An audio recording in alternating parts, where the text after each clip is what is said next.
rest of the other tenants and supporters to support Mark Leno's bill on the reform, the Ellis Act.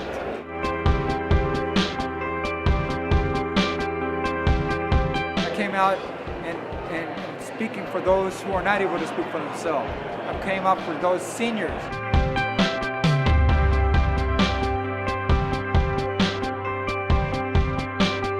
On my street alone, I, as well as 24 of my neighbors, just on Lombard between Powell and Stockton, have received Ellis Act notices.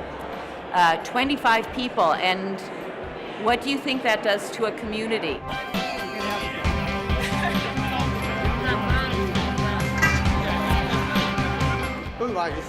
So for the Chinese community, the impact is pretty huge.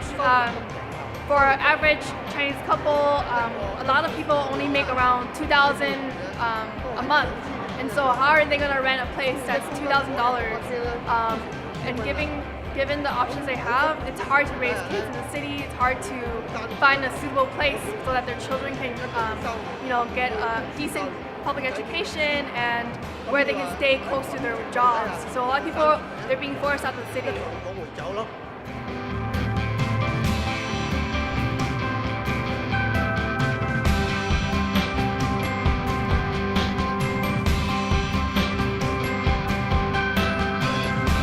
The crisis is that with the heightened business activity in San Francisco today, that's the good news. We have a very respectable unemployment rate. Business is booming, but there's always a dark side to a lot of change, and this dark side is that San Franciscans who have been in their homes 10, 20, sometimes 30 years or more are losing their homes through an abuse of a state law called the Ellis Act.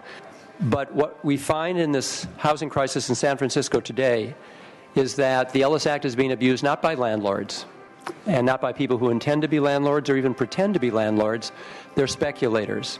And I say this with some authority because we know that over the past 2 years, 80% of the evictions have been done by those who have owned their properties for fewer than 5 years. And in fact, in half of the Ellis Act evictions, the properties have been held for fewer than 12 months. And in half of those, fewer than 6 months. We even have cases where people have been Ellis Acted before the deed actually was recorded by the assessor recorder. People were buying these properties for the purpose of flipping them.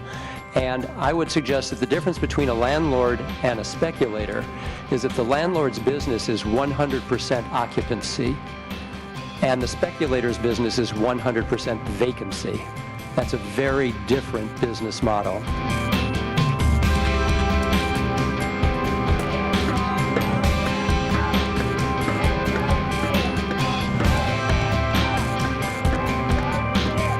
San Francisco has a higher rate of renters than any city in the United States of America.